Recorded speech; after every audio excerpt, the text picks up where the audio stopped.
찌는 듯한 더위였습니다. 하늘에 구멍이라도 뚫린 듯 억수같이 퍼붓던 장마가 잠시 숨을 고르나 싶더니 이내 땅바닥에 고인 무릉덩이마저 바짝 말려버릴 듯한 폭염이 기승을 부리던 그런 날이었습니다. 바람 한 점 통하지 않는 안채, 대청마루에는 숨막히는 정적만이 감돌고 있었습니다. 매미 소리마저 찢어질 듯 날카롭게 고막을 파고드는데 그 소리가 마치 누군가의 비명처럼 들려오는 것은 아마도 이 집안의 설인한 때문일지도 모르겠습니다. 이 고래등 같은 기와집 청송심씨 가문의 안주인인 조씨 부인은 지금 하얀 소복을 입은 채 멍하니 마당을 내려다보고 있습니다. 남들이 보면 고고한 학처럼 보일지 모르나 그녀의 속은 이미 새까맣게 타들어제가 된 지 오래입니다. 그녀의 나이 고작 21. 꽃이 피기도 전에 꺾여버린 운명이었습니다. 혼례를 치르고 사흘 밤을 채 보내기도 전에 서방님은 급체로 세상을 떠나버렸고 그녀에게 남겨진 것은 평생 벗을 수 없는 소복과 가문의 명예라는 무거운 멍에뿐이었습니다. 대문 앞에는 나라에서 내린다는 연료문을 세우기 위해 시아버님이 쓴 탄원서가 수북이 쌓여 있고 동네 사람들은 지나갈 때마다 혀를 차며 말합니다. 아이고, 저 어린 것이 벌써 청상과부가 되었으니? 쯧쯧. 그래도 행실이 어찌나 바른지 그림자도 안채 밖을 나가는 법이 없다지? 행실이라. 조씨 부인은 입술을 깨물었습니다. 바른 행실이 아니라 나갈 수 없는 감옥에 갇힌 꼴이라는 것을 그들이 알 리가 없지요. 시어머니의 감시는 서슬퍼런 칼날 같았습니다. 밥을 먹을 때도 잠을 잘 때도 심지어 뒷간에 갈 때조차 감시의 눈길은 그녀의 뒤통수를 끈적하게 따라다녔습니다. 죽은 아들을 그리워하며 곡을 하라 강요하고 하루에도 수십 번씩 사당에 절을 올리게 했습니다. 무릎 관절이 삐그덕거리고 이마에 피멍이 들어도 멈출 수는 없었습니다.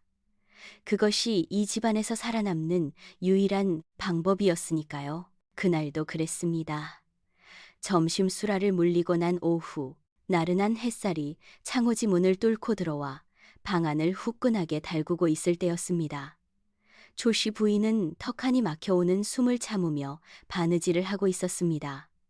바늘이 천을 뚫고 들어갔다 나올 때마다 사각, 사각하는 소리가 났지만 그녀의 귀에는 그 소리보다 더 크게 들리는 소리가 있었습니다. 쿵, 쩍, 쿵, 쩍. 담장 너머 사랑채 마당에서 들려오는 소리였습니다. 규칙적이고 묵직한 그 소리는 땅을 울리고 기둥을 타고 올라와 조씨 부인이 앉아있는 방바닥을 미세하게 진동시켰습니다. 그것은 장작을 패는 소리였습니다. 이 더위에 무슨 장작을? 그녀는 저도 모르게 중얼거리며 바느질감을 내려놓았습니다.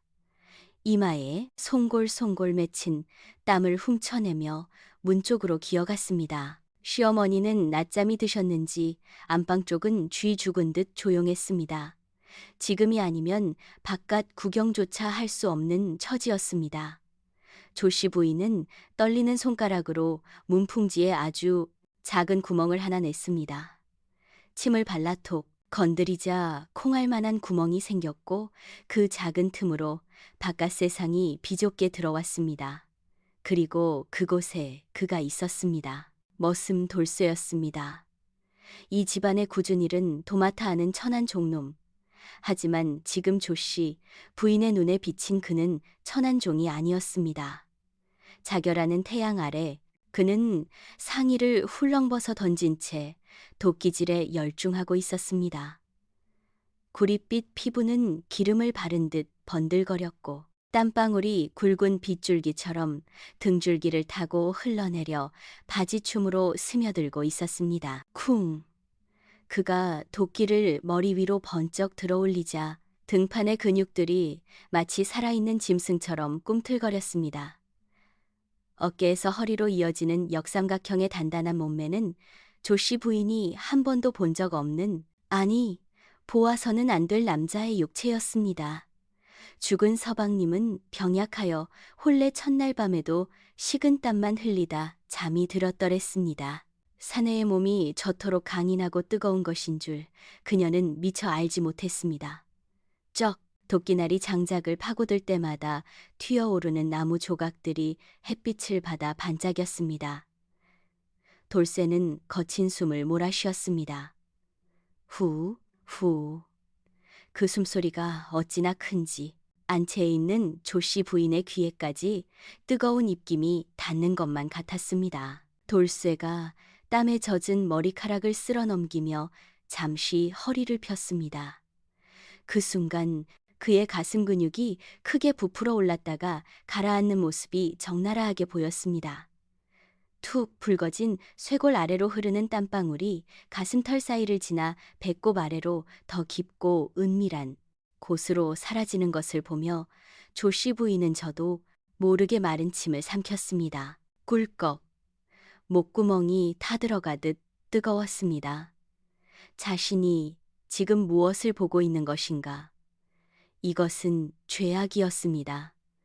양반집 규수가 그것도 지아비를 잃은 미망인이 벌건 대낮에 우통을 벗은 머슴을 훔쳐보다니 당장이라도 눈을 돌리고 회개해야 마땅했습니다.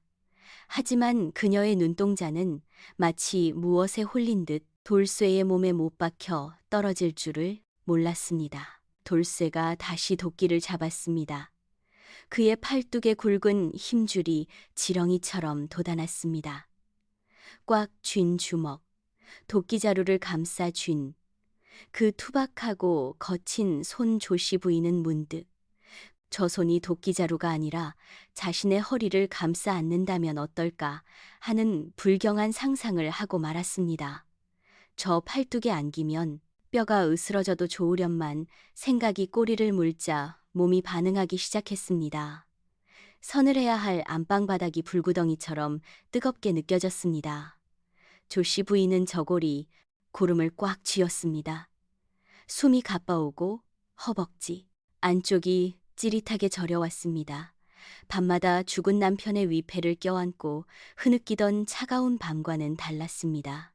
지금 그녀의 몸을 휘감는 것은 슬픔이 아니라 억누를 수 없는 생에 대한 갈망, 그리고 펄떡거리는 욕망이었습니다. 그녀는 문틈에 눈을 더 바짝 갖다 대었습니다. 돌쇠가 이마에 땀을 닦으려고 고개를 돌렸을 때 아주 찰나였지만 그의 눈빛이 안채 쪽을 향하는 것 같았습니다. 심장이 덜컥 내려앉았습니다. 들켰을까? 아니, 그럴 리가 없다. 이 작은 구멍을 저 멀리서 볼 수 있을 리가 만무하다. 안도감과 동시에 묘한 아쉬움이 교차했습니다. 차라리 그가 이 시선을 느껴주기를, 이 뜨거운 갈망을 알아주기를 바라는 마음이 마음 한구석에 또리를 틀고 있었던 것입니다. 장작 패는 소리는 계속되었습니다.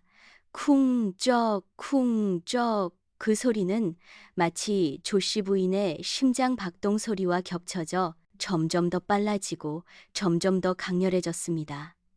그녀는 이제 문에 기대어 주저앉고 말았습니다. 치마폭 아래로 꼬아 비튼 다리가 부들부들 떨려왔습니다. 머릿속에서는 이성과 본능이 치열하게 싸우고 있었지만 이미 승패는 정해진 것이나 다름없었습니다. 그녀는 상상했습니다. 젖땀에 젖은 돌쇠의 몸이 빗물처럼 자신에게 쏟아지는 상상을, 거친 짐승의 냄새, 흙냄새, 그리고 사내의 냄새가 진동하는 그 품에 안겨 마음껏 소리 지르고 뒹구는 상상을 말입니다. 열려문, 가문의 명예, 그런 허울 좋은 껍데기가 무슨 소용이란 말입니까?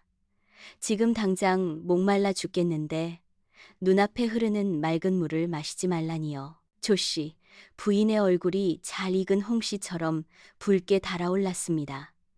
입술 사이로 뜨거운 한숨이 새어나왔습니다.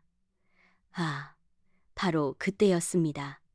뒤에서 말은 장작이 뚝 부러지는 듯한 소리와 함께 서늘한 그림자가 조씨 부인의 등 뒤를 덮쳤습니다. 방문은 분명 닫혀 있었는데 언제 들어왔는지 인기척조차 없었습니다. 등골을 타고 오싹한 소름이 쫙 끼쳤습니다. 새아가 낮고 갈라진 목소리, 그것은 지옥에서 기어나온 악귀의 속삭임과도 같았습니다. 조씨, 부인은 숨을 멈췄습니다. 심장이 입 밖으로 튀어나올 것만 같았습니다.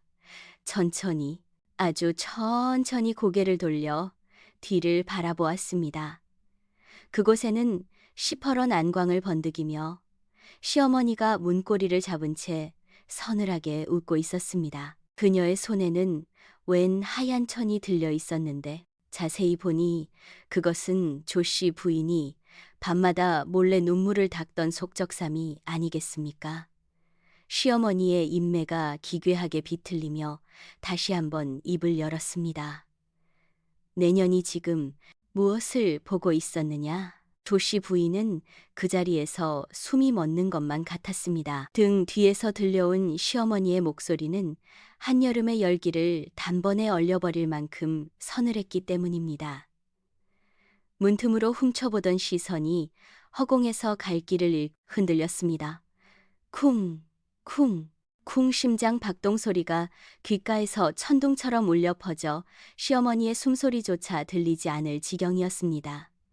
돌쇠의 등판에 꽂혀 있던 그 음심 가득한 눈빛을 들켰다면 이는 곧 죽음을 의미했습니다. 가문의 명예를 더럽힌 죄인은 쥐도 새도 모르게 우물에 던져져도 할 말이 없는 세상이었으니까요. 조씨 부인은 떨리는 손을 옷자락 속에 감추며 천천히 몸을 돌렸습니다. 그리고는 바닥에 납작 엎드려 머리를 조아렸습니다. 이마가 방바닥에 닿는 순간 차가운 냉기가 전해져 오며 정신이 번쩍 들었습니다. 살아야 한다. 이대로 죽을 수는 없다. 찰나의 순간 머릿속에서 수만 가지 변명이 스쳐 지나갔습니다. 어머님 소인이 그만. 목소리가 파르르 떨려 나왔습니다. 시어머니의 눈매가 더욱 가늘어졌습니다. 그녀가 쥐고 있는 하얀 속적삼이 부들부들 떨리고 있었습니다. 소인이 서방님이 너무나 그리워 하늘을 보고 있었습니다. 저 맑은 하늘 어딘가에 서방님이 계실까 하여. 흐흐, 거짓말이었습니다. 하지만 조씨 부인의 눈에서는 거짓말처럼 눈물이 툭 터져 나왔습니다. 공포가 만들어낸 눈물이었으나 시어머니에게는 지아비를 그리워하는 청산과부의 애절한 눈물로 비쳤을 것입니다. 시어머니의 서슬퍼런 눈빛이 잠시 주춤했습니다. 며느리의 어깨가 가냘프게 들썩이는 것을 보며 시어머니는 혀를 차며들고 있던 속적삼을 방바닥에 툭 던졌습니다. 쯧쯧, 그래. 네 마음을 내가 모르는 바는 아니다만 대낮의 안방 문틈으로 바깥을 내다보는 것은 법도에 어긋나는 일이다. 남들이 보면 뭐라고 하겠느냐. 당장 문을 닫고 경전이나 읽거라. 시어머니는 의심을 완전히 거두지는 않은 듯 찝찝한 표정으로 뒤돌아 나갔습니다. 쾅 하고 문이 닫히는 소리가 나고 나서야 조씨 부인은 참았던 숨을 몰아쉬며 바닥에 주저앉았습니다. 식은땀이 비오듯 쏟아져 속옷까지 흥건하게 젖어 있었습니다. 하마터면 끝장날 뻔했습니다. 하지만 그 아슬아슬한 위기의 순간조차 그녀에게는 기묘한 쾌감으로 다가왔습니다. 금지된 것을 훔쳐보다 들킬 뻔했다는 그 배덕감이 오히려 꺼져가던 욕망의 불씨에 기름을 붓고만 것입니다. 그날 밤이었습니다. 낮에 그 찌는 듯한 더위가 거짓말인 양, 해가 지자마자 하늘이 뚫린 듯 비가 쏟아지기 시작했습니다. 우르릉 쾅!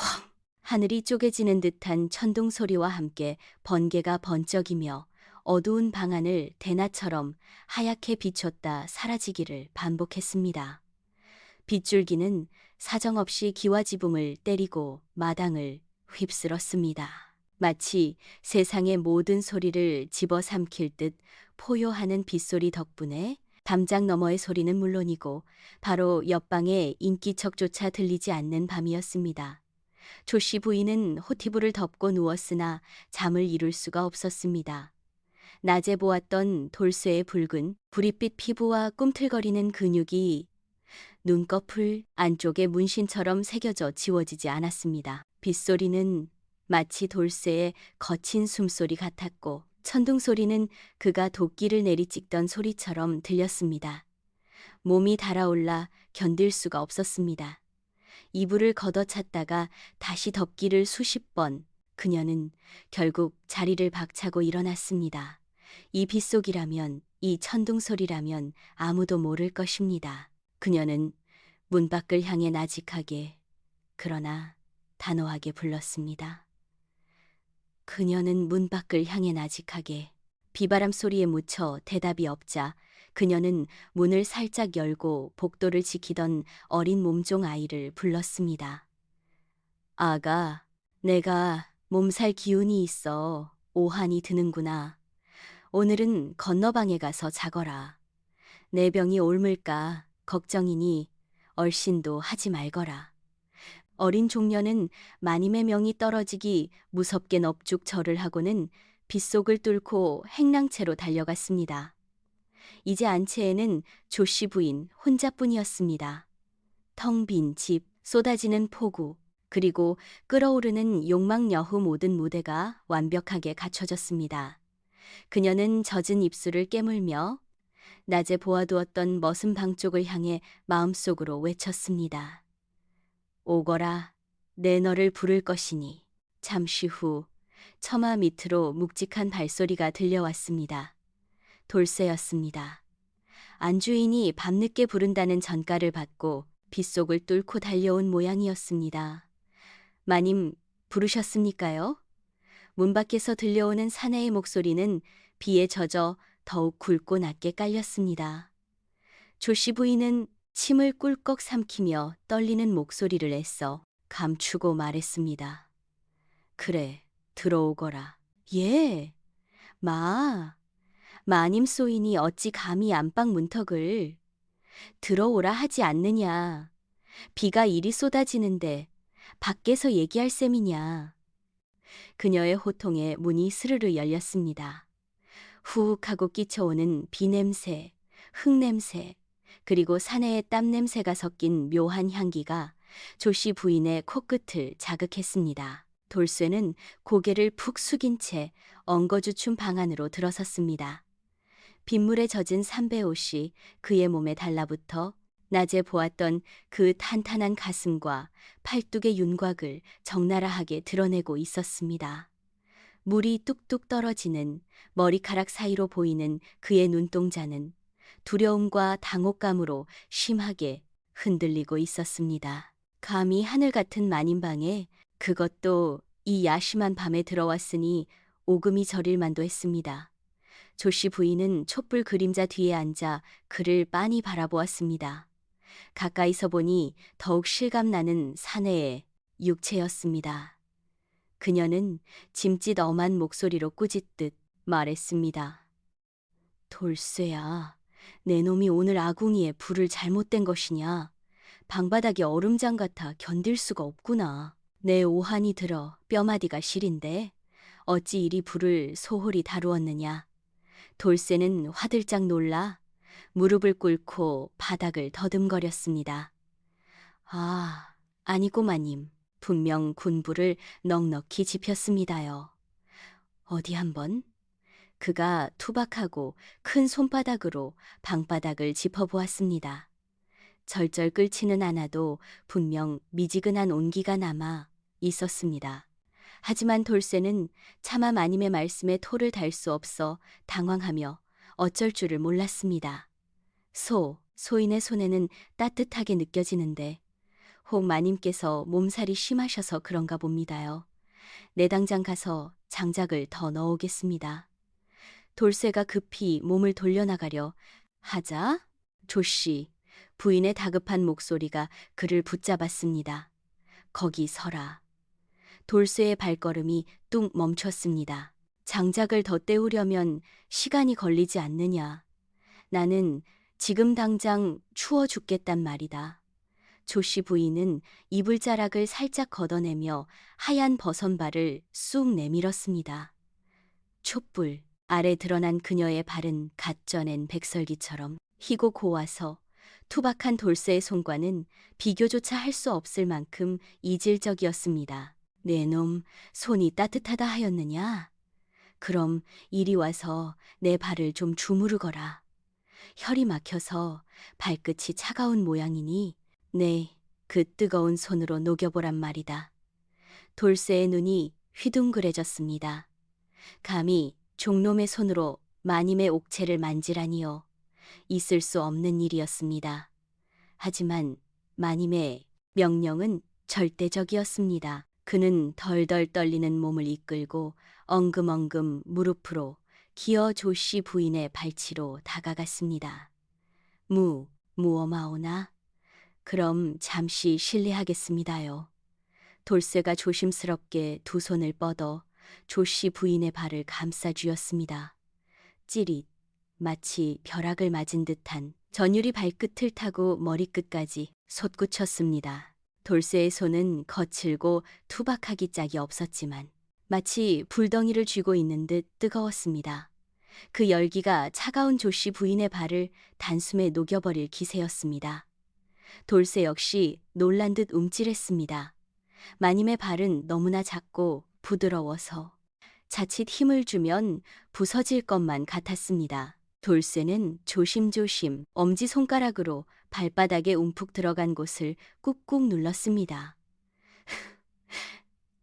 조씨, 부인의 입에서 얕은 신음이 새어나왔습니다.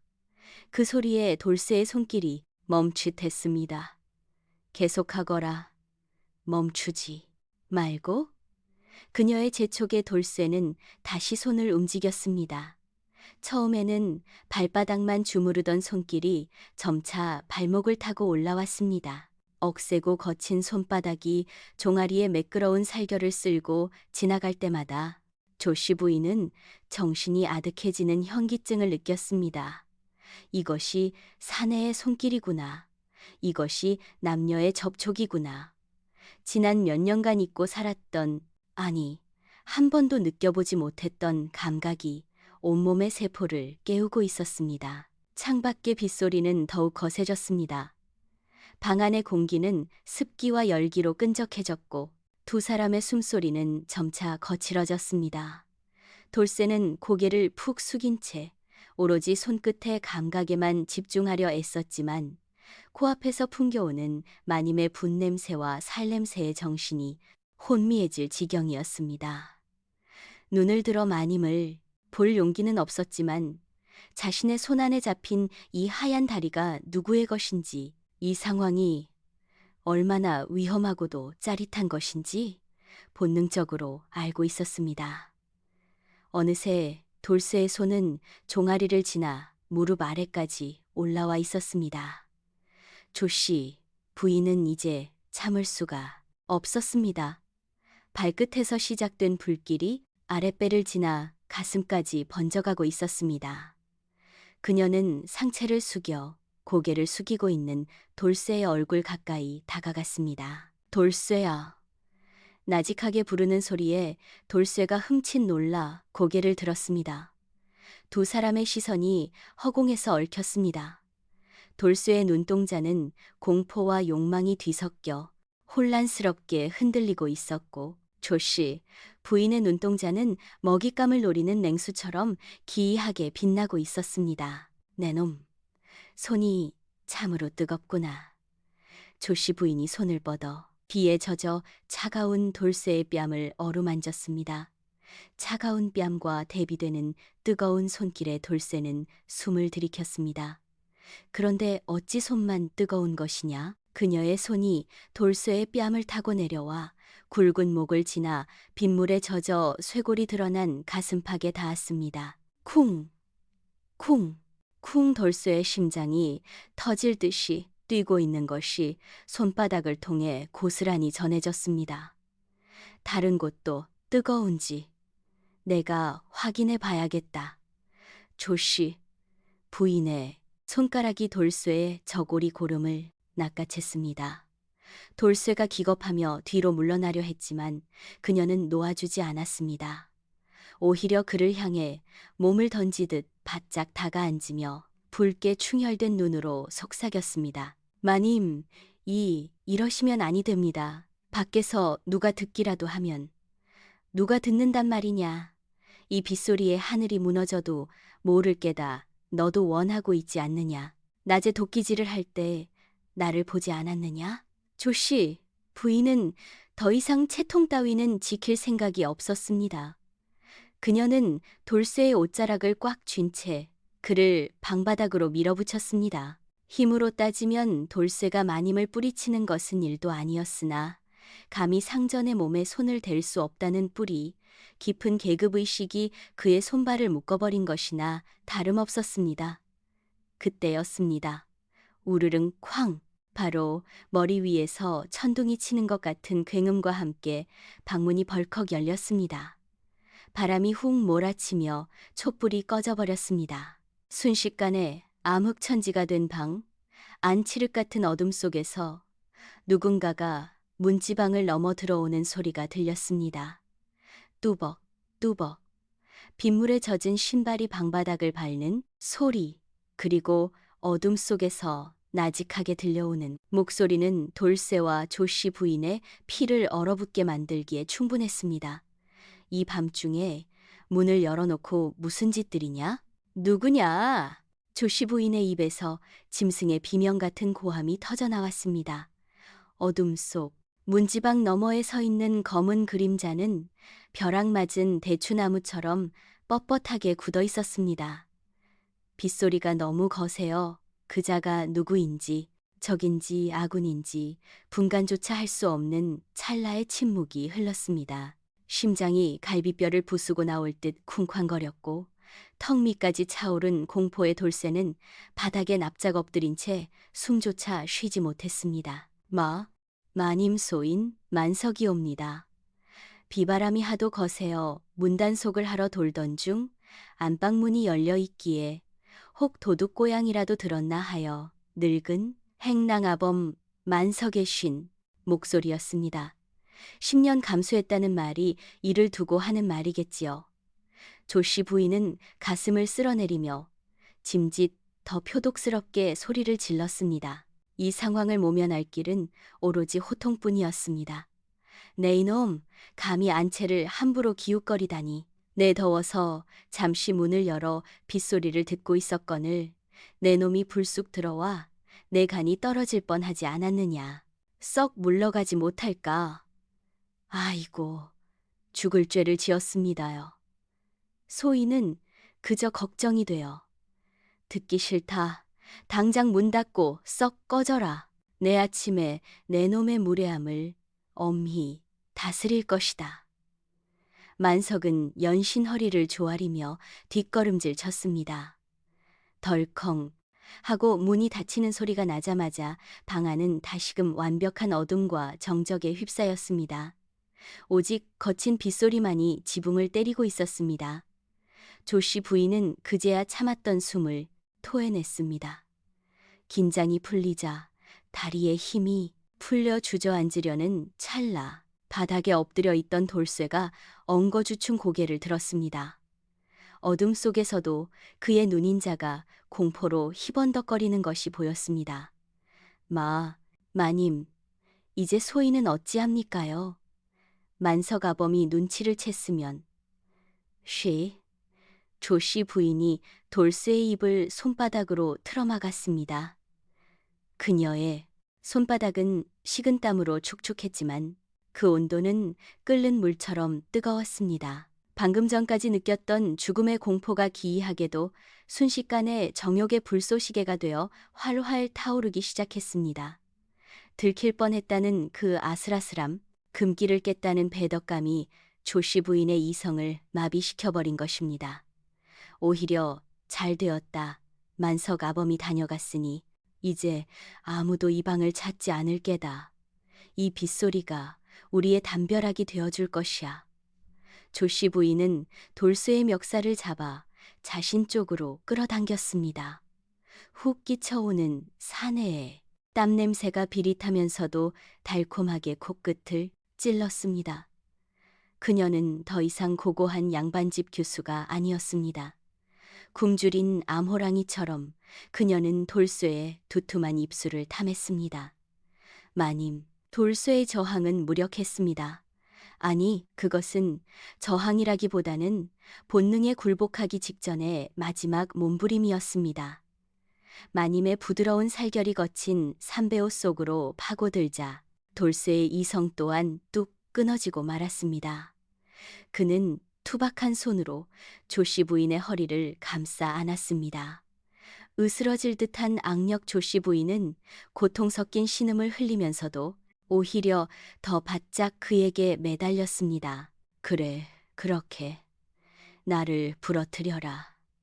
이 지겨운 연려의 껍데기를 네 놈의 힘으로 산산조각 내란 말이다. 폭우가 쏟아지는 밤, 번개가 칠 때마다 벽에 비친 두 사람의 그림자는 마치 뒤엉킨 뱀처럼 꿈틀거렸습니다. 밖에서는 세상이 떠내려갈 듯 비가 퍼부었지만 그 방 안의 열기는 빗물조차 증발시킬 듯 뜨겁고 음습했습니다. 그날 밤 이후 청송심씨 가문의 안채에는 기이한 이중 생활이 시작되었습니다. 해가 떠 있는 동안 조씨 부인은 세상 그 누구보다 정숙하고 슬픈 미망인이었습니다. 머리에는 하얀 댕기를 들이고 옥색 저고리에 풀먹인 모시 치마를 입은 채 하루 종일 사당에 엎드려 경전을 읽었습니다. 마당을 지나가는 하인들에게는 눈길 한 번 주지 않았고 식사 또한 쌀알을 세듯 깨작거리며 숟가락을 놓기 일쑤였습니다. 시어머니가 혀를 차며 저러다 제 명에 못 살지 쯧쯧하고 걱정할 정도로 그녀의 연기는 완벽했습니다. 하지만 해가 서산 너머로 꼬리를 감추고 사방에 어둠이 깔리기 시작하면 그녀는 변했습니다. 모두가 잠든 깊은 밤, 조씨 부인은 장롱 깊숙한 곳에 숨겨두었던 작은 항아리를 꺼냈습니다. 뚜껑을 열자 붉은 연지가 모습을 드러냈습니다. 과부가 연지를 바른다는 것은 상상조차 할 수 없는 일. 하지만 그녀는 거울도 없는 어둠 속에서 손가락 끝에 붉은 기운을 묻혀 입술에 문질렀습니다. 창백하던 입술이 핏빛으로 물들고 풀어헤친 머리카락이 어깨를 타고 흘러내리면 그녀는 더 이상 죽은 지아비를 기다리는 여인이 아니었습니다. 살아있는 산에 펄떡거리는 피를 가진 수컷을 기다리는 요부가 되었습니다. 똑똑. 약속된 신호. 문풍지를 손톱으로 긁는 듯한 아주 작은 소리가 들리면 조씨 부인은 소리 없이 웃으며 문고리를 열어주었습니다. 돌쇠 또한 변해가고 있었습니다. 처음에는 벌벌 떨며 마님의 눈치만 살피던 순박한 머슴은 온데간데 없었습니다. 양반집 안방마님을 제 몸 아래 두고 그녀의 하얀 살결을 유린하는 맛을 알아버린 것입니다. 낮에는 마당에서 마님을 마주쳐도 고개를 푹 숙이고 다녀오십시오 하며 비굴하게 굴었지만 그 눈빛 속에는 은밀한 조소와 욕망이 번들거렸습니다. 낮에는 저리 고고한 척하지만 밤에는 내 밑에서 짐승처럼 우는 년. 그런 생각이 들 때마다 돌쇠는 묘한 정복감에 전율했습니다. 어느 날 밤이었습니다. 그날따라 달빛이 유난히 밝아 창호지 문에 그림자가 선명하게 비치는 날이었습니다. 조씨 부인은 돌쇠를 방 안에 들여놓고는 촛불을 끄지 않았습니다. 마님, 불을 끄셔야지요. 그림자가 비치면 돌쇠가 황급히 촛대를 잡으려 하자 조씨 부인이 부채로 그의 손등을 탁 내리쳤습니다. 놔두거라. 예, 하오나 밖에서 누가 보면 누가 본들 어떠하냐. 저 문풍지에 비치는 우리 그림자가 얼마나 아름다운지 너는 모르느냐? 조씨 부인은 촛불 앞에서 옷고름을 풀었습니다. 흔들리는 불빛에 그녀의 그림자가 문창호지에 커다랗게 투영되었습니다. 그녀는 돌쇠에게 다가가 그의 옷을 벗기며 속삭였습니다. 밖에서 경비를 서는 만석. 아범이 이 그림자를 본다면 무어라 생각하겠느냐? 귀신이 춤을 춘다 여길까? 아니면 도깨비가 장난을 친다 여길까? 그녀는 위험을 즐기고 있었습니다. 목숨을 담보로 한 줄타기가 주는 짜릿함 없이는 이제 만족할 수 없는 몸이 되어버린 것입니다. 돌쇠는 그런 마님의 광기에 전염된 듯 꿀꺽 침을 삼키며 그녀의 허리를 낚아챘습니다. 마님은 참으로 무서운 분이십니다. 무서우냐? 그럼 도망가겠느냐? 아니요. 이제 소인은 마님 없이는 못 사는 몸이 되었습니다요. 돌쇠가 조씨 부인을 들어올려 방바닥에 눕히는 그림자가 문풍지 위에서 적나라하게 겹쳐졌습니다. 혹여 누가 지나가다 그 그림자를 보았다면 기절 초풍을 하거나 도깨비에 홀렸다고 생각했을 것입니다. 방 안에서는 숨죽인 신음과 살이 부딪히는 소리가 끊임없이 이어졌고 조씨 부인은 돌쇠의 귓가에 입에 담지 못할 음탕한 말들을 쏟아내며 그를 더욱 거칠게 몰아붙였습니다. 더 세게, 더 깊이, 네 놈이 이 집의 주인인 것처럼 해보란 말이다. 그렇게 계급도 체면도 도덕도 모두 불타버린 밤들이 꼬리에 꼬리를 물고 이어졌습니다. 하지만 달콤한 꿀단지에는 반드시 개미가 꼬이는 법이고 꼬리가 길면 밟히는 법이지요. 계절이 바뀌어 찬 바람이 불기 시작할 무렵이었습니다. 마당의 은행나무 잎이 노랗게 물들어가던 어느 날 아침, 조씨 부인은 평소와 다름없이 시어머니에게 무난 인사를 올리기 위해 안방을 나섰습니다. 그런데 방문을 나서자마자 핑도는 현기증과 함께 속이 메스꺼워 견딜 수가 없었습니다. 우, 그녀는 급히 기둥을 붙잡고 헛구역질을 했습니다. 신물이 목구멍을 타고 올라왔습니다. 단순히 체한 것이라 생각하려 했지만 본능적인 불안감이 등골을 스치고 지나갔습니다. 지난달부터 월경이 없었다는 사실이 뇌리에 밝혔습니다. 설마 아닐 것이다. 하늘이 나를 이리 벼랑 끝으로 몰 리가 없다. 그녀가 입을 틀어막고 거친 숨을 고르고 있을 때였습니다. 아가. 등 뒤에서 들려온 목소리에 조씨 부인은 쏘스라치게 놀라 돌아보았습니다. 저만치 떨어진 대청 마루 끝에 시어머니가 뒷짐을 진 채 서늘한 눈으로 그녀를 내려다보고 있었습니다. 언제부터 거기 서 있었는지 기척조차 없었습니다. 시어머니의 시선이 조씨 부인의 입가에서부터 천천히 아래로 내려가 유난히 팽팽해진 저고리 앞섭을 지나 미세하게 부풀어 오른 듯한 아랫배에 머물렀습니다. 그 끈적하고 집요한 시선은 마치 엑스레이처럼 조씨 부인의 뱃속을 꿰뚫어 보는 듯 했습니다. 안색이 창백하구나. 어디가 편치 않은 게냐? 아, 아닙니다, 어머님. 그저 아침에 먹은 것이 조금 얹힌 모양입니다. 조씨, 부인은 애써 태어난 척 미소를 지으려 했지만 입꼬리가 파르르 떨리는 것까지 감출 수는 없었습니다. 시어머니는 아무 말 없이 며느리를 빤히 응시하다가 천천히 걸음을 옮겨 조씨 부인의 코앞까지 다가왔습니다. 시어머니에게서 풍기는 향냄새가 유독 역하게 느껴져 조씨 부인은 숨을 멈췄습니다. 시어머니가 불쑥 며느리의 손목을 낚아챘습니다. 쯧쯧, 손이 이리 차서야. 요즘 들어 네가 잠이 많아지고 신 음식을 자주 찾는다 하여 내 걱정이 많았다. 시어머니의 손가락이 조씨 부인의 손목, 맥박 위를 지그시 눌렀습니다. 쿵, 쿵, 쿵 제멋대로 뛰는 맥박이 손가락 끝을 통해 시어머니에게 고스란히 전달되었습니다. 그것은 병든 자의 맥이 아니었습니다. 생명을 잉태한 자만이 가질 수 있는 힘차고 기이한 활력이 넘치는 맥박이었습니다. 순간 시어머니의 눈매가 뱀눈처럼 가늘어졌습니다. 잡은 손목에 으스러질 듯 힘이 들어갔습니다.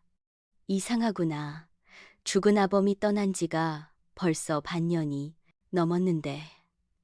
시어머니가 고개를 갸웃거리며 조씨 부인의 귀에 대고 낮게 속삭였습니다.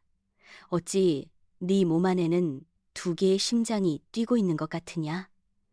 두 개의 심장이라니요. 어머님, 그게 무슨 당치도 않은 말씀이십니까? 조씨 부인은 잡힌 손목을 거칠게 빼냈습니다. 마치 불에 데인 듯 화들짝 놀란 반응이었으나 그 얼굴은 핏기가 싹 가셔 백지장처럼 하얗게 질려 있었습니다. 시어머니의 소나귀 힘이 얼마나 셌던지 가냘픈 손목에는 시퍼런 손자국이 뱀이 감고 지나간 흔적처럼 선명하게 남았습니다. 소인이 요새 기력이 쇠하여 가슴이 두근거리는 증세가 있을 뿐입니다. 그리온이라도 불러 진맥을 해보시면 알 것 아닙니까? 조씨 부인은 짐짓 억울하다는 듯 목소리를 높였습니다. 하지만 그것은 궁지에 몰린 쥐가 고양이를 향해 찍찍거리는 최후의 발악과도 같았습니다. 의원을 부르자는 말은 차마 입에 담아서는 안 될 도박이었습니다. 만약 진짜 의원이 와서 맥을 짚는다면 그 즉시 태기가 있다는 사실이 만천하에 드러날 테니까요. 허나 지금 당장 시어머니의 의심을 거두게 하려면 이토록 강하게 나가는 수밖에 없었습니다. 시어머니는 며느리의 파르르 떨리는 입술과 공포로 인해 동공이 풀린 눈을 잠시 쏘아보더니 입가에 비릿한 냉소를 머금었습니다. 의원이라 그래. 네 말이 정 그렇다면 내 용한 의원을 한번 수소문해보마. 허나 만약 내 뱃속에 든 것이 체증이 아니라 다른 요상한 것이라면 그때는 내 손으로 네 배를 갈라서라도 확인해 볼 테니 그리 알아라. 시어머니는 서늘한 경고를 남기고 뒤돌아섰습니다. 툇마루를 밟고 멀어지는 발자국 소리 하나하나가 조씨 부인의 가슴을 짓밟는 것만 같았습니다. 시어머니의 그림자가 완전히 사라지자마자 조씨 부인은 다리에 힘이 풀려 그 자리에 털썩 주저앉고 말았습니다. 치마폭을 움켜쥔 손이 사시나무 떨듯 떨려왔습니다. 들켰다. 아니, 확신하고 있다. 시어머니는 며느리의 변명을 믿어서 물러간 것이 아니었습니다. 그저 쥐를 잡기 전 가지고 놀며 즐기는 고양이처럼 서서히 숨통을 조여오고 있는 것이었습니다. 그날 이후 집안 공기는 숨막힐 듯 무거워졌습니다. 하녀들의 눈빛이 달라졌습니다. 조씨 부인이 지나갈 때마다 자기들끼리 쑥덕거리다가도 눈이 마주치면 황급히 입을 다물고 흩어졌습니다. 부엌 어멈이 올린 밥상에는 유난히 비릿한 생선이나 기름진 고기가 자주 올라왔습니다. 마치 며느리의 비위를 시험해 보려는 듯 말입니다. 조씨 부인은 헛구역질이 치밀어 오르는 것을 이를 악물고 참아내며 억지로 밥알을 목구멍으로 밀어넣어야 했습니다. 밤마다 화장실 뒤편에 가서 낮에 먹은 것을 개워내는 것이 일상이 되었습니다. 뱃속의 생명은 어미의 공포를 먹고 자라는지 하루가 다르게 무럭무럭 커가는 듯했습니다. 아직 겉으로는 티가 나지 않았지만 조씨 부인은 매일 밤 무명천으로 배를 칭칭 감아매며 거울을 들여다보았습니다. 거울 속 여인은 눈밑이 퀭하고 광대뼈가 도드라진 유령의 형상을 하고 있었습니다. 그러던 어느 칠흑 같은 밤이었습니다. 그날도 조씨 부인은 돌쇠를 방으로 불러들였습니다. 이제는 쾌락 때문이 아니었습니다. 불안해서 견딜 수가 없었기 때문입니다.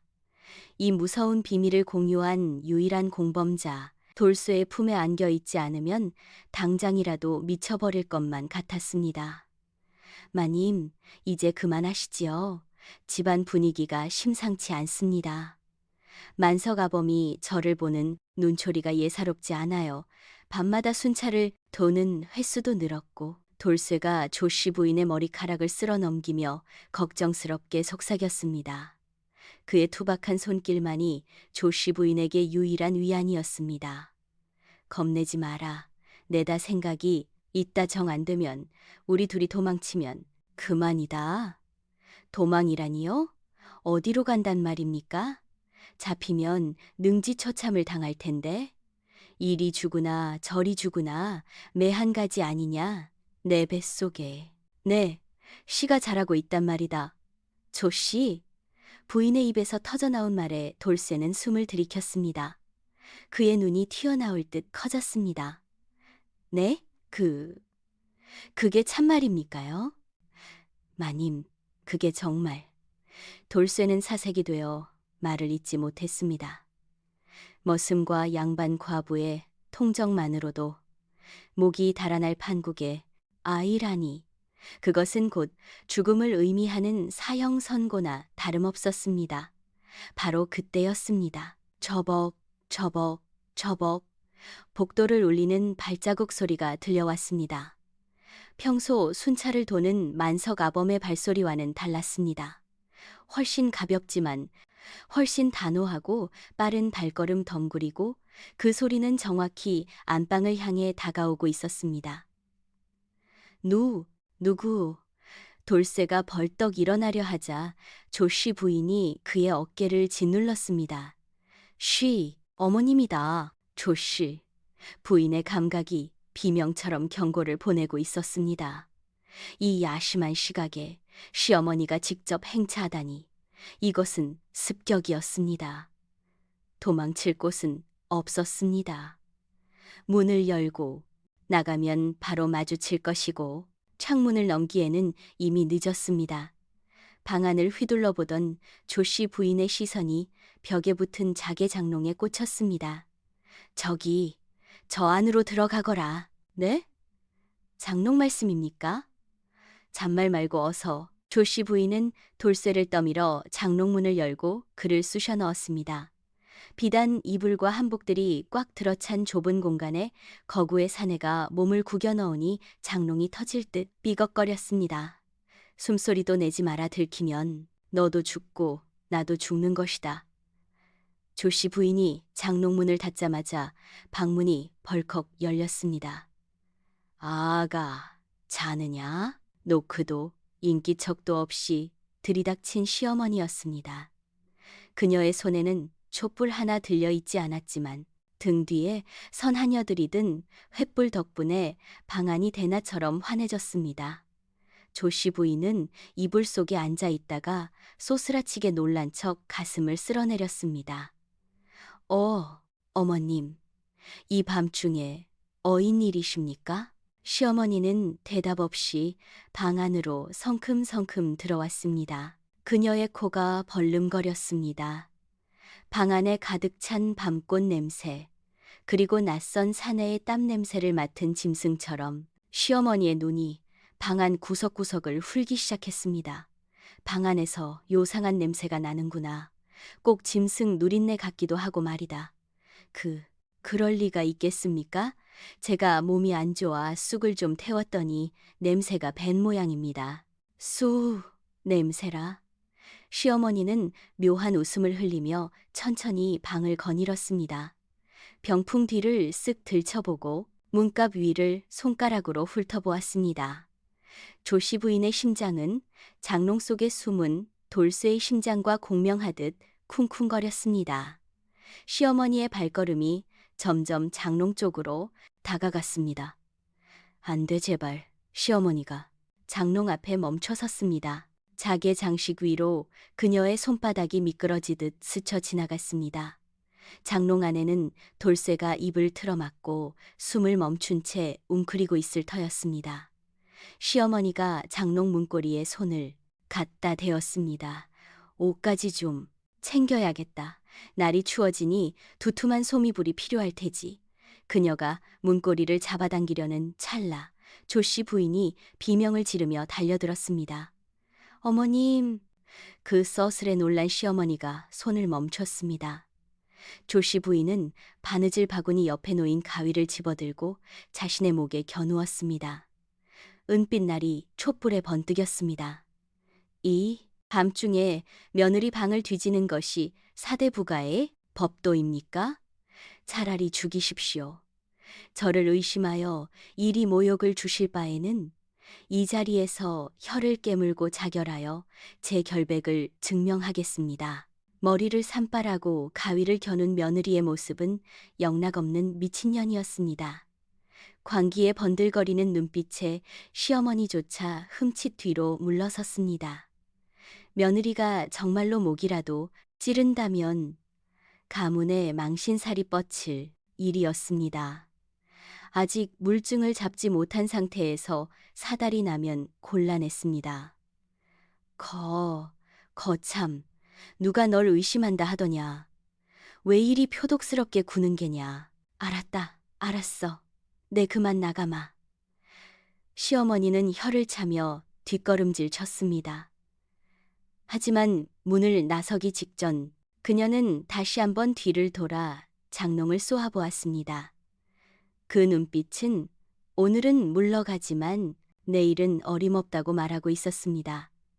문이 닫히고 발자국 소리가 완전히 사라질 때까지 조씨 부인은 가위를 내려놓지 못했습니다. 긴장이 풀리자 온몸에 힘이 빠져나가며 바닥에 쓰러졌습니다. 장롱문이 삐걱거리며 열리고 땀범벅이 된 돌쇠가 굴러나왔습니다. 마님, 살았습니다. 아니다. 우리는 이미 죽은 목숨이다. 조씨 부인은 흐트러진 머리카락 사이로 퀭한 눈을 들어 돌쇠를 보았습니다. 어머님은 냄새를 맡았다. 그리고 배가 불러오는 것도 눈치챘어. 내일 날이 밝으면 무슨 수를 써서라도 나를 잡으려 할 게다. 의원을 부르든 산파를 부르든 아니면 멍석마리를 하든. 그럼 어찌합니까요? 떠나야 한다. 오늘 밤 당장. 두 사람은 어둠 속에서 서로의 손을 잡았습니다. 축축하고 떨리는 손. 하지만 그 온기만이 이 지옥 같은 집구석에서 유일하게 믿을 수 있는 것이었습니다. 다음 날 늦은 오후였습니다. 조씨 부인은 짐을 최소한으로 꾸리며 밤이 오기만을 기다리고 있었습니다. 해가 지고 달이 구름에 가려지면 뒷담을 넘어 돌쇠와 함께 도주할 계획이었습니다. 심장이 초조함으로 바짝바짝 타들어갔습니다. 그때 방문 밖에서 시어머니의 목소리가 들려왔습니다. 새아가 안에 있느냐? 조씨 부인은 황급히 짐보따리를 이불 밑으로 밀어넣고 문을 열었습니다. 문 앞에는 시어머니가 서 있었는데 그녀의 뒤에는 험상궂게 생긴 하인 두 놈이 버티고 서 있었고 시어머니의 손에는 김이 모락모락 나는 사발이 들려 있었습니다. 역한 한약 냄새가 코를 찔렀습니다. 어머님, 이것이 무엇입니까? 시어머니는 인자하게 웃었지만 그 눈은 웃고 있지 않았습니다. 네가 요새 통기력이 없고 헛구역질을 한다기에 내 특별히 용한 약방에서 약을 지어왔다. 체증을 내리는 데는 이만한 약이 없다고 하더구나. 그녀가 사발을 조씨 부인의 코앞으로 들이밀었습니다. 칠흑같이 검은 액체가 찰랑거렸습니다. 조씨 부인은 본능적으로 알았습니다. 이것은 소화제가 아니었습니다. 뱃속의 아이를 지우는 낙태약이거나 아니면 며느리의 숨통을 끊어놓을 사약이 분명했습니다. 어서 마시거라. 내가 보는 앞에서 쭉 들이켜야 내 마음이 놓일 것 같구나. 시어머니의 강요에 조씨 부인은 덜덜 떨리는 손으로 사발을 받아들었습니다. 검은 물 속에 자신의 공포에 질린 얼굴이 비쳤습니다. 마시지 않으면 의심을 인정하는 꼴이요. 마시면 아이와 함께 죽을 운명이었습니다. 왜 그러느냐? 못 먹을 것이라도 들었을까봐 겁이 나느냐? 시어머니의 재촉이 귓가에 윙윙거렸습니다. 조씨 부인은 입술을 깨물었습니다. 피 맛이 났습니다. 그녀는 결심한 듯 사발을 입가로 가져갔습니다. 하지만 그녀의 시선은 사발 넘어 열린 방문 틈으로 보이는 마당 구석을 향해 있었습니다. 그곳에 돌쇠가 묶인 채 끌려오고 있는 것이 보였기 때문입니다. 그때였습니다. 으아! 조씨 부인은 비명을 지르며 사발을 방바닥에 내동댕이 쳤습니다. 쨍그랑! 요란한 파열음과 함께 검은 약물이 사방으로 튀었고 시어머니의 하얀 버선 위로 흉측한 얼룩이 졌습니다. 그리고 그 깨진 사발 조각 사이에서 꿈틀거리는 무언가가 보였습니다. 저것은 시어머니의 눈이 휘둥그레진 틈을 타 조씨 부인은 방문을 박차고 뛰쳐나갔습니다. 안채마당에 멍석을 깔아라. 저 더러운 놈을 당장 때려 죽여 가문의 법도를 바로 세울 것이다. 시어머니의 고함 소리가 청송 심씨 가문의 담장을 넘어 쩌렁쩌렁 울렸습니다. 조씨 부인이 방문을 박차고 뛰쳐나왔을 때 눈앞에 펼쳐진 광경은 지옥도 그 자체였습니다. 하인들이 횃불을 들고 빙 둘러선 가운데 돌쇠는 이미 멍석에 둘둘 말려 흙바닥에 처박혀 있었습니다. 굵은 동아줄로 꽁꽁 묶인 채 꿈틀거리는 꼴이 마치 도살장에 끌려온 짐승과 다를 바가 없었습니다. 마님, 오지 마십시오. 보지 마십시오. 멍석 사이로 피투성이가 된 돌쇠의 얼굴이 보였습니다. 입가가 터져 피를 토해내면서도 그는 오로지 조씨 부인을 보호하려 악을 쓰고 있었습니다. 하지만 시어머니의 서슬퍼런 눈빛은 이미 돌쇠를 넘어 조씨 부인을 향해 비수처럼 날아들었습니다. 내 인연, 감히 뱃속에 천한 씨를 품고도 목숨을 부지하려 했느냐? 내년이 흘린 그 더러운 피가 우리 가문에 우물물을 흐려놓았어.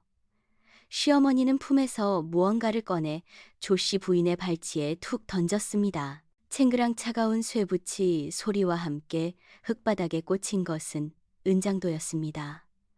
손잡이에 붉은 술이 달린 여인의 정절을 상징하는 그 칼. 그것은 지금 조씨 부인에게 정절이 아닌 죽음을 강요하고 있었습니다. 네 스스로 선택하거라. 저놈이 몽둥이에 맞아 뼈가 으스러지고 살점이 튀는 꼴을 끝까지 지켜본 뒤에 네 놈도 개처럼 끌려가겠느냐? 아니면 양반가의 며느리답게 스스로 목을 찔러 마지막 자존심이라도 지키겠느냐? 시어머니의 명령이 떨어지자마자 몽둥이를 든 하인들이 돌쇠를 향해 달려들었습니다. 퍽! 우지끈! 둔탁한 타격음이 살벌하게 울려 퍼졌습니다. 마른 장작이 부러지는 소리가 아니라 물먹은 소미불을 두들기는 듯한 묵직하고 기분 나쁜 소리였습니다. 돌쇠의 입에서 지식여진 신음이 터져 나왔습니다. 멍석 위로 붉은 피가 배어나오기 시작했습니다. 조씨 부인은 비명을 지르며 달려가려 했지만 억센 하녀들, 그녀의 양팔을 결박했습니다. 보거라, 똑똑히 보란 말이다. 내년이 저지른 음탕한 짓거리가 저놈을 죽이고 있는 것이다. 시어머니가 조씨 부인의 턱을 우악스럽게 잡아채어 강제로 고개를 들게 했습니다. 눈앞에서 사랑하는 사내가 고기 반죽처럼 지식여지는 모습을 보는 고통은 뱃속의 아이를 잃는 것보다 더한 형벌이었습니다. 돌쇠의 눈이 가물가물 감기면서도 끝까지 조씨 부인을 향해 초점을 맞추려 애쓰고 있었습니다. 살아야 해. 마님은 살아야 해. 그 눈빛이 그렇게 말하고 있었습니다. 순간 조씨 부인의 눈에서 눈물이 말랐습니다. 대신 그 자리에 시뻘건 광기가 차올랐습니다. 두려움은 분노로, 죄책감은 사리로 바뀌었습니다. 가문의 명예? 연려? 그따위 것이 사람 목숨보다 중하더냐? 너희들이 원하는 것이 내 죽음이라면 그래? 죽어주마. 허나 혼자는 가지 않을 것이다. 조씨 부인은 갑자기 발악을 멈추고 차갑게 가라앉은 목소리로 말했습니다. 놓아라. 내 스스로 하겠다. 그 목소리가 어찌나 서늘하고 단호한지 팔을 잡고 있던 하녀들이 흠칫 놀라 손을 풀었습니다. 조씨 부인은 천천히, 아주 천천히 바닥에 떨어진 은장도를 집어들었습니다. 달빛을 받아 번뜩이는 칼날을 바라보며 그녀는 시어머니를 향해 비틀린 미소를 지어 보였습니다. 어머님 말씀대로 하겠습니다. 허나 마지막 가는 길에 서방님 위패 앞에서 하직 인사라도 올리게 해 주십시오. 그것이 며느리 된 마지막 도리가 아니겠습니까? 시어머니는 코웃음을 쳤지만 죽기 직전의 소원이라니 거절할 명분이 없었습니다. 게다가 은장도를 든 며느리의 눈빛이 이미 삶을 포기한 사람처럼 텅 비어 있었기에 의심을 거두고 고개를 끄덕였습니다. 그리하거라. 허튼 수작 부릴 생각은 마라. 밖에서 지켜보고 있을 테니. 조씨 부인은 은장도를 품에 안고 비틀거리는 걸음으로 안채 대청마루로 올라갔습니다. 하인들은 몽둥이질을 잠시 멈추고 숨을 죽인 채 그녀의 뒷모습을 지켜보았습니다. 조씨 부인은 방문을 열고 들어갔습니다. 방 안에는 아까 쏟아진 약사발이 그대로 널브러져 있었고 구석에는 촛불이 위태롭게 타오르고 있었습니다. 그녀는 문을 걸어 잠그지 않았습니다. 대신 방 한가운데 놓인 커다란 호리병을 들어 올렸습니다. 귀한 손님이 올 때만 쓴다는 최고급 등잔 기름이었습니다. 뚜껑을 열자 고소하면서도 매캐한 기름 냄새가 진동했습니다. 내 정절은 죽은 남편이 아니라 내 심장을 뛰게 만든 사내에게 바칠 것이다. 콸콸콸. 그녀는 기름을 이불 위로, 비단 병풍 위로, 그리고 문창호지 위로 마구 뿌려댔습니다. 바닥이 흥건해질 정도로 기름을 쏟아부은 뒤 그녀는 떨리는 손으로 촛대를 집어들었습니다. 다 타버려라. 이 지긋지긋한 감옥도, 가문의 허상도, 너희들의 그 역겨운 위선도. 그녀가 촛대를 비단 이불 위로 던지는 순간 화르륵 마치 굶주린 짐승이 먹이를 덮치듯 시뻘건 불길이 순식간에 치솟아 올랐습니다. 기름을 머금은 비단은 폭약처럼 터지며 불을 내뿜었습니다. 건조한 목조 건물인 안채는 순식간에 화마, 호모의 아가리, 속으로 빨려 들어갔습니다. 불이야! 안채에 불이 났다? 밖에서 비명소리가 들려왔습니다. 매캐한 연기가 문틈으로 새어나오자 마당은 아수라장이 되었습니다. 시어머니는 기절초풍하여 펄쩍 뛰었습니다. 아이고, 내 집, 내 세간살이. 물 가져와라. 못들 하느냐. 하인들이 우왕좌왕하며 물을 찾으러 뛰어다니는 사이 멍석을 둘러싼 감시는 느슨해졌습니다. 불길은 걷잡을 수 없이 번져 기둥을 타고 지붕까지 삼키고 있었습니다. 기와장이 툭툭 터져 날아가고 석가래가 무너져 내리는 굉음이 천지를 뒤흔들었습니다. 그 혼란의 틈을 타 불타는 방문이 쾅 열리며 조씨 부인이 뛰쳐나왔습니다. 그녀의 치맛자락에는 이미 불이 붙어 펄럭이고 있었습니다. 마치 지옥불에서 걸어나온 불의 여신 같았습니다. 그녀는 물을 끼얹는 대신 은장도를 든 채 곧장 돌쇠에게로 달려갔습니다. 마님, 돌쇠는 흐릿한 눈으로 달려오는 불덩이를 보았습니다. 조씨 부인은 돌쇠를 덮고 있던 멍석을 걷어차버리고 은장도로 굵은 밧줄을 썩썩 베어냈습니다. 날카로운 칼날이 밧줄을 끊어내자 돌쇠에 묶인 팔다리가 풀려났습니다. 일어나란 말이다. 여기서 죽을 셈이냐. 조씨 부인의 절규에 돌쇠가 정신을 차렸습니다. 온몸이 부서질 듯 아팠지만 눈앞에 여인이 자신을 위해 목숨을 걸고 불 속에서 뛰어나왔다는 사실이 죽어가는 근육에 힘을 불어넣었습니다. 돌쇠는 이를 악물고 몸을 일으켰습니다. 피투성이가 된 거구가 비틀거리며 일어서자 마치 불사신이 되살아난 듯한 위압감이 느껴졌습니다. 저 년이 돌쇠놈을 풀어준다. 잡아라. 뒤늦게 상황을 파악한 시어머니가 악을 썼지만 이미 집안은 거대한 화염에 휩싸여 누구도 섣불리 다가갈 엄두를 내지 못했습니다. 뜨거운 열기가 피부를 벗겨낼 듯 덮쳐왔습니다. 가자, 뒤란으로. 돌쇠는 조씨 부인의 손을 꽉 잡았습니다. 으스러질 듯한 악력. 그것은 삶에 대한 의지였습니다. 두 사람은 불타는 기둥이 무너져 내리는 마당을 가로질러 뒷문을 향해 달렸습니다. 잡아라. 저놈들을 놓치면 너희들도 다 죽은 목숨이다. 하인 몇몇이 몽둥이를 들고 뒤를 쫓았지만 그때였습니다. 우르릉, 쾅!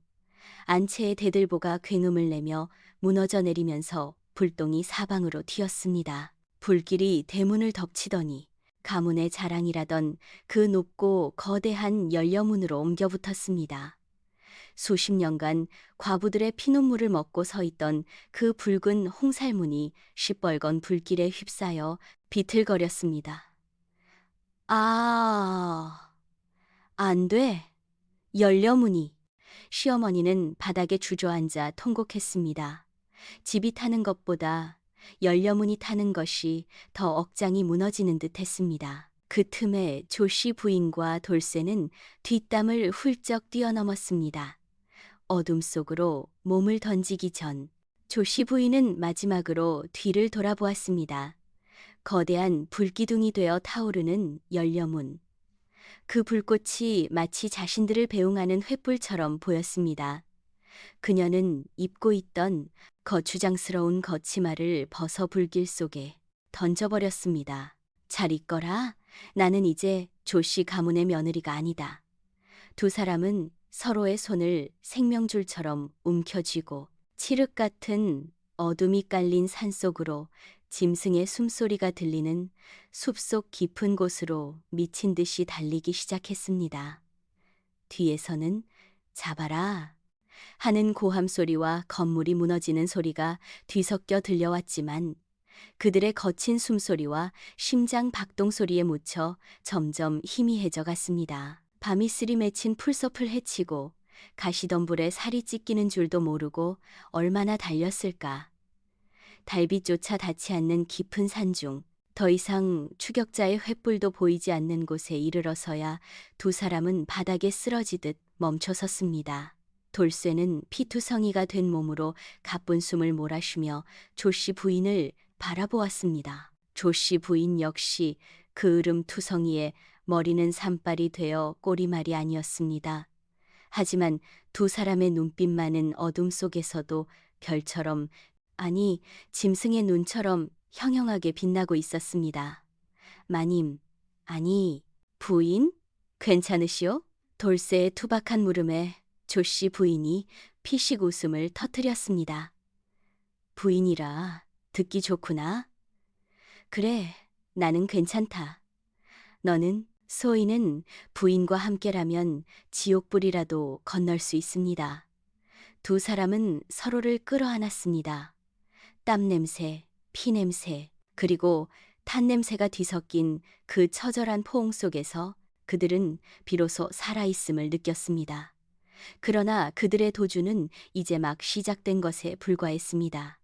관아의 추격이 시작될 것이고 세상은 그들을 페류나라 손가락질할 것입니다. 하지만 그 순간 숲속 어딘가에서 부스럭거리는 소리와 함께 기이한 그림자가 그들을 향해 다가오고 있는 것은 꿈에도 모른 채 말입니다.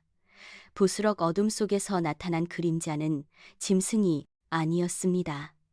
사람의 형상을 하고 있었으나 털이 숭숭 난 덥수룩한 수염과 번들거리는 눈빛은 굶주린 늑대보다 더 섬뜩했습니다. 한 손에는 시퍼런 날이 선낫을 들고 다른 한 손에는 송진이 타닥타닥 타오르는 횃불을 들고 있는 거구의 사내. 그는 산짐승을 잡아먹고 산다는 화전민 사냥꾼 곰칠이었습니다. 누구냐? 돌쇠가 본능적으로 조씨 부인을 등 뒤로 감추며 으르렁거렸습니다. 온몸이 피투성이가 된 채 눈에 살기를 띠고 있는 돌쇠의 모습은 흡사 상처 입은 호랑이와 같았습니다. 곰칠은 횃불을 들어 두 사람의 몰골을 위아래로 훑어보았습니다. 비단 옷은 불에 타 눌어붙었고 여인의 하얀 얼굴에는 그을음이 잔뜩 묻어 있었으며 사내의 등에서는 피가 뚝뚝 떨어지고 있었지요. 허허, 이거 묘한 손님들이 찾아왔구먼.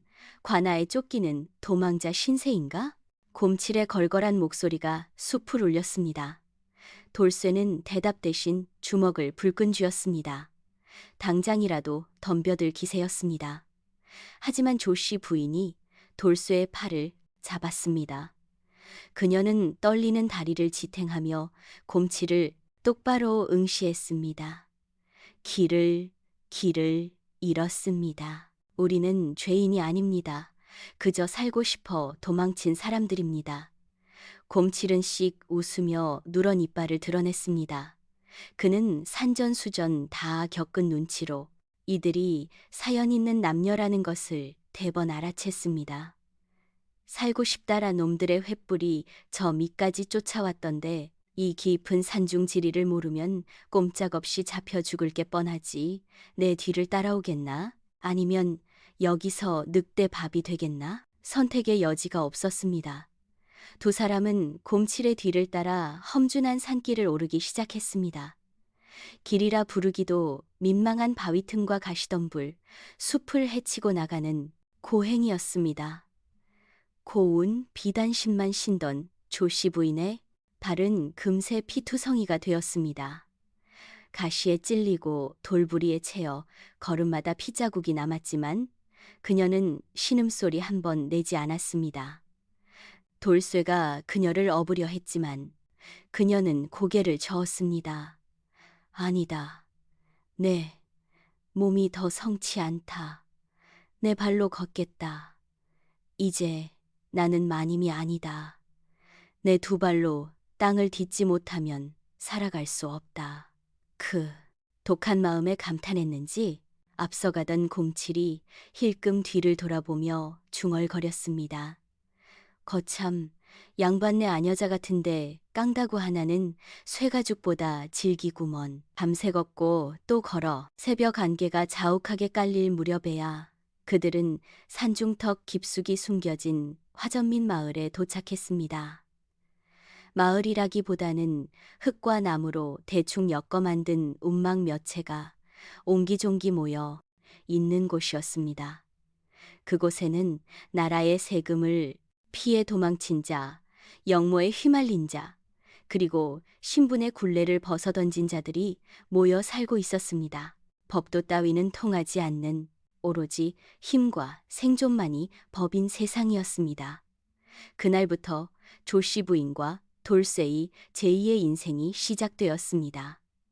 처음에는 지옥과 다름없었습니다. 평생 손에 물 한 방울 안 묻히고 살아온 조씨 부인에게 거친 산살림은 고문이나 마찬가지였습니다.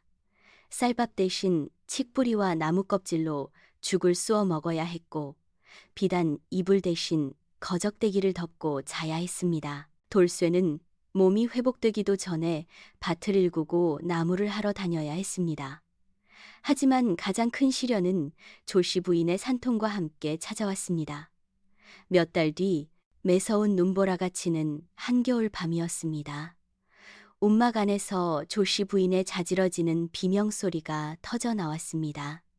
산파도 의원도 없는 척박한 움막 안, 오직 돌쇠만이 끓는 물과 수건을 준비해 놓고 안절부절 못하며 그녀의 곁을 지켰습니다. 아, 돌쇠야. 나 죽을 것 같다. 부인, 정신 차리십시오. 조금만 더 힘을 내십시오. 조씨 부인은 돌쇠의 머리채를 휘어잡고 악을 썼습니다. 뼈마디가 벌어지는 고통 속에서도 그녀는 이를 악물었습니다. 시어머니가 주던 사약을 거부하고 불타는 집을 뛰쳐나와 여기까지 온 이유가 무엇이었던가. 바로 이 아이 때문이었습니다.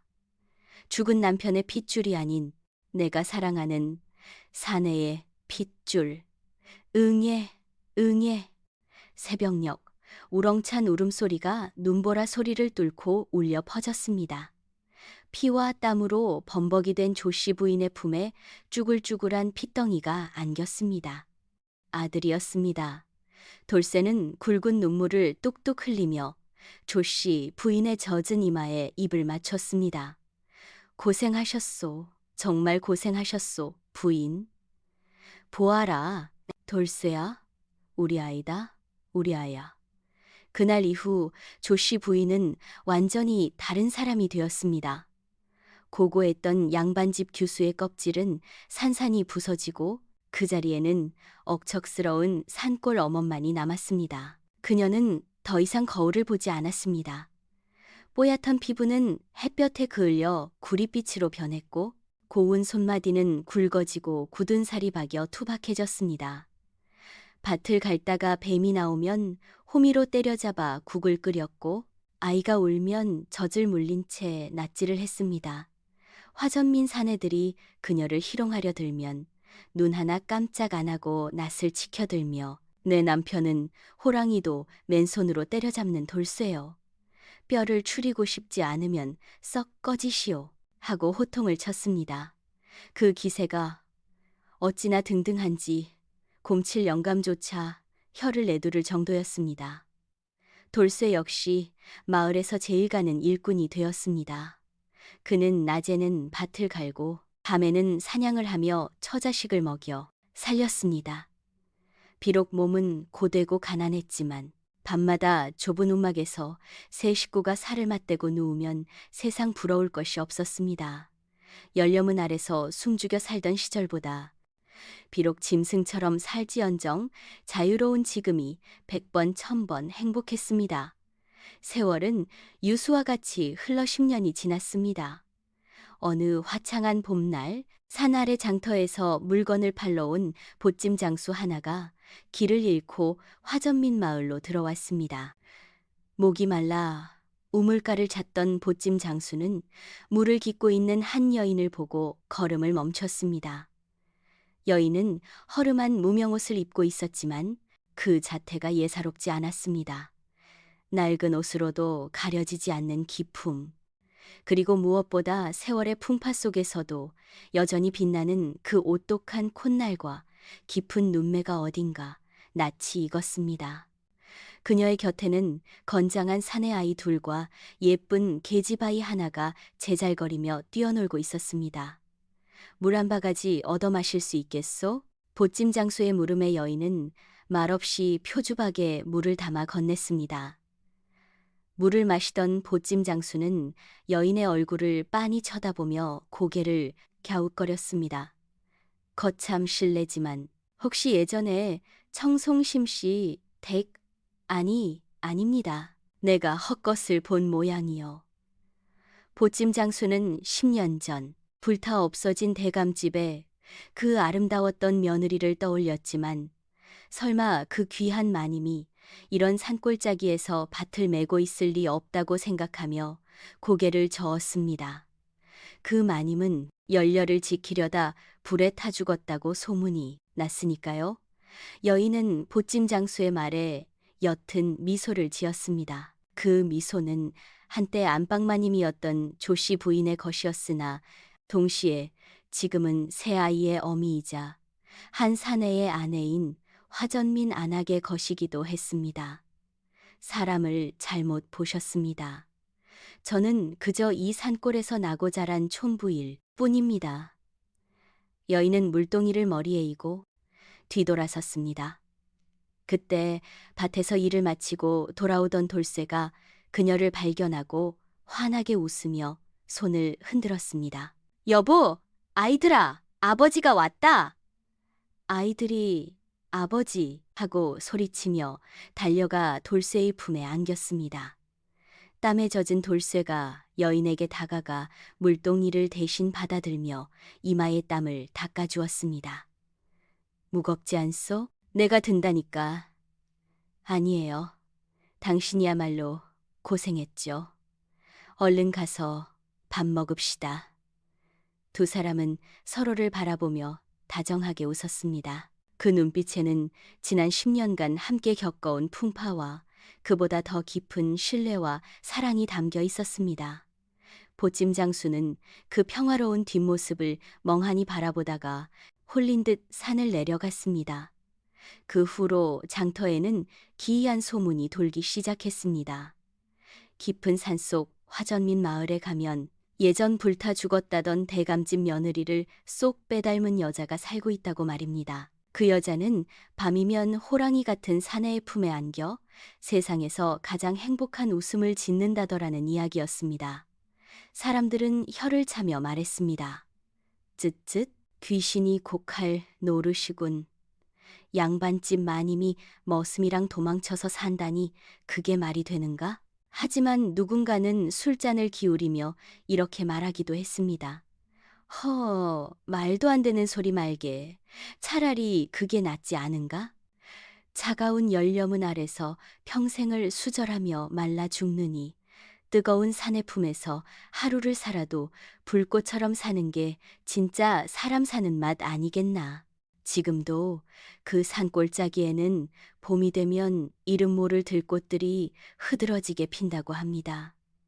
혹자는 그 꽃들이 조씨 부인이 던져버린 비단옷이 변한 것이라고도 하고, 혹자는 그녀가 흘린 기쁨의 눈물이 꽃이 된 것이라고도 합니다. 분명한 것은 가문의 명예를 위해 세워졌던 붉은 열려문은 재가 되어 사라졌지만 사랑을 찾아 도망친 두 남녀의 이야기는 들꽃 향기처럼 퍼져나가 오늘날까지도 우리들의 귓가에 은밀하고도 통쾌한 전설로 남아있다는 것입니다.